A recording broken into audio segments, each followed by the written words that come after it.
Tapos, next na to. I-check daw sa designer to may con ka na connection. Inside. Click to Sign up ano na mo. tayo. Itong name ng data Sign mo. up. Designer. Justin. Itanggal. Justin. Dito ba? Sige mo. Dito sa attendance, dapat save na yung Save. iba rin naman niya. Yan, try natin mag-sign in. Oo. Kaso kay... Hindi. Ang primary key mo doon si ID.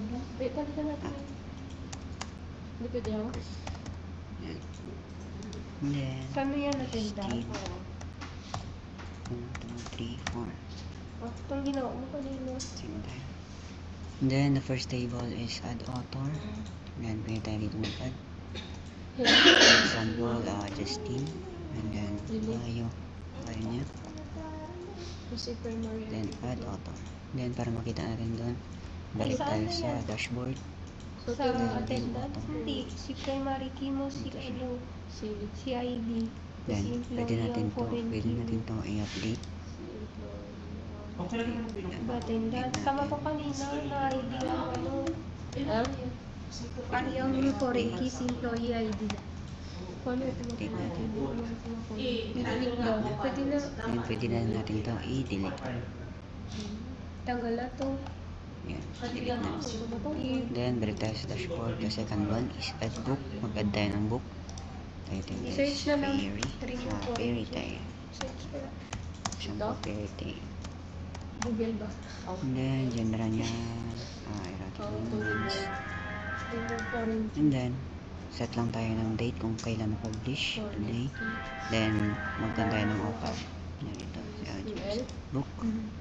Then, para makita yun, balik tayo sa dashboard. Ito. And then, view book. Bawa. And then, ito na. Pwede din tayo dito mag-search. Fairy tale. Yung may walang fairy tale. Yan, itong fairy tale.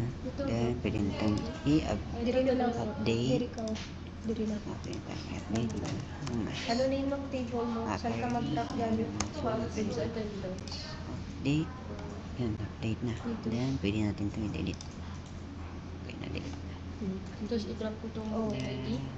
Sige lang, SQL. Pwede din tayo dito Palitan mag-log mo si out. person ng attendance. Okay, sign in tayo ulit. Start. Justin. Go lang.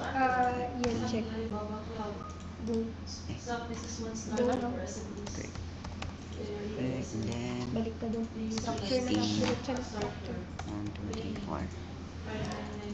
Okay, sign in din. Meron din tayong drop down for sign in and sign up. Try natin ng Kala ko ba sign up. i-more daw. And sign in.